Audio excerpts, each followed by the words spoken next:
Lesson 6.6. Before we start this lesson, we want to understand the purpose for it. And if we remember back to the days when we were just beginning to learn how to graph linear equations, we graduated at one point from a slower method of graphing an x or a straight line with an xy table. And that took us a while to graph it.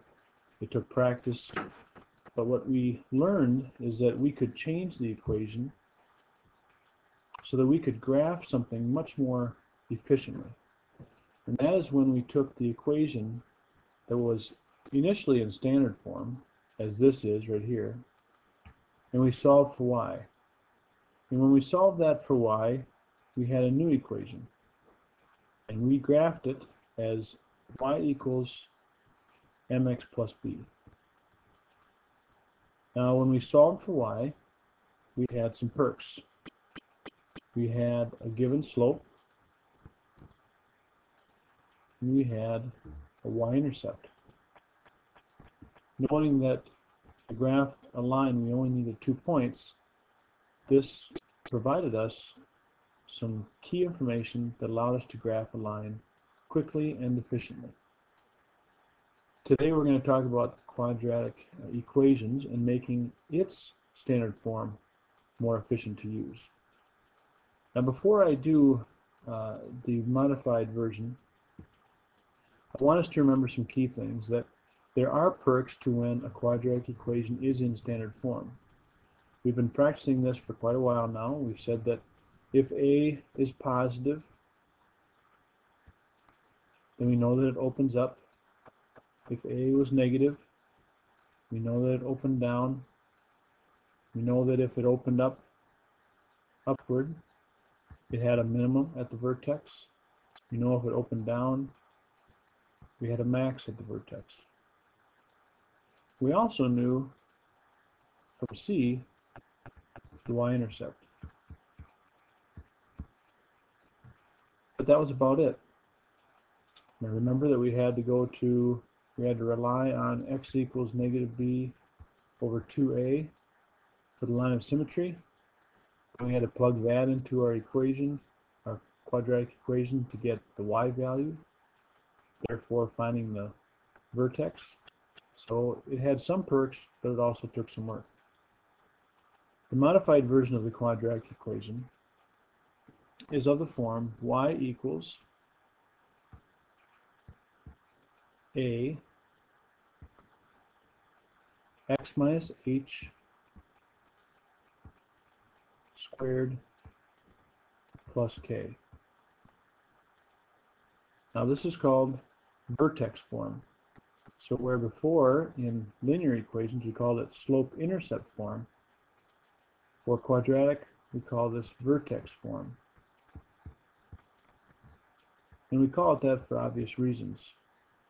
When we have it solved like this, we can tell where the vertex is. And we've looked at some equations like this. We've prepped on some of our assignments with some questions like this. We know from this that A will still tell us if it opens up or down, in the same method it used before. Our vertex will take the opposite of h. So if it's negative h in the parentheses, we'll say positive h, and the actual k value. And that will be the new location of the vertex instead of at 0, 0. And that's pretty powerful, considering before we had to do quite a bit to find the vertex. And we also have another perk. If we know the vertex, then we'll know the axis of symmetry, because our vertex is on the line of symmetry, so it's just the x value. There's one negative to it, if you want to call it that, and that is that unlike in standard form, when C was the y-intercept, in vertex form, K is not the y-intercept. What we have to do is go to our old foolproof way of finding a y value given an x, and that's just saying I'm going to plug in x equals 0,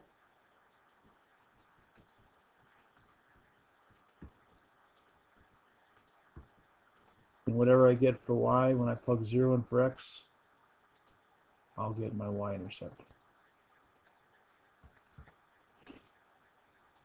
So that's about the worst it gets. Now today we're going to practice going from standard form, being given an equation in standard form, and putting it into vertex form.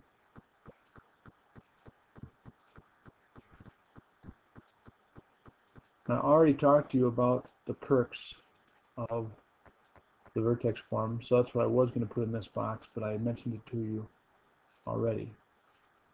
Again, what does A tell us? It tells us if it opens up or down, and so on. Now, this one is already in vertex form, so let's utilize what it tells us. First of all, we have a 1. It's positive, so we know it opens up. We know that we then therefore have a minimum at the vertex. We know the axis of symmetry. Okay, we've looked at these questions before, and we've stated, how has it moved? If y equals x squared, it's centered at over the y-axis. The line of symmetry, or excuse me, the vertex is at 0, 0. This tells us that it moved 3 units to the left.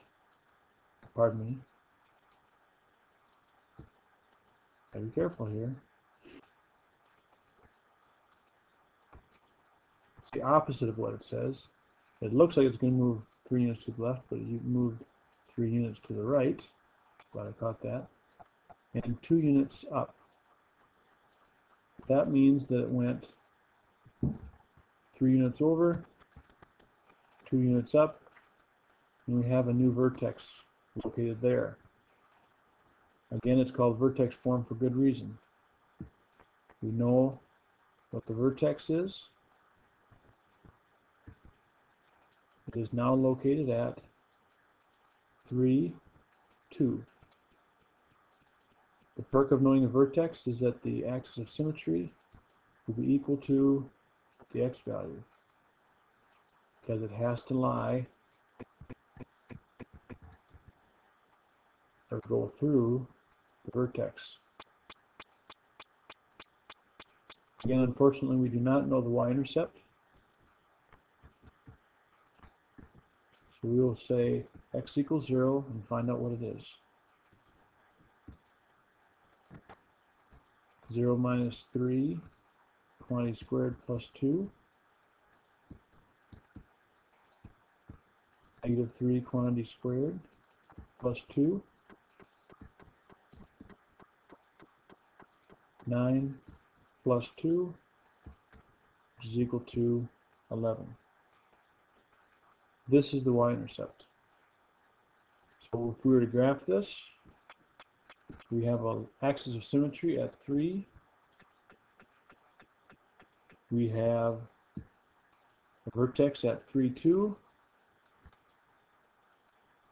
We have a y-intercept of 11, which is quite a bit higher. And a rough sketch, we know it opens upward. A rough sketch would be like this. If my graph went higher, I'd mirror the y-intercept. And that's the perks of having an equation, a quadratic equation, in the vertex form. I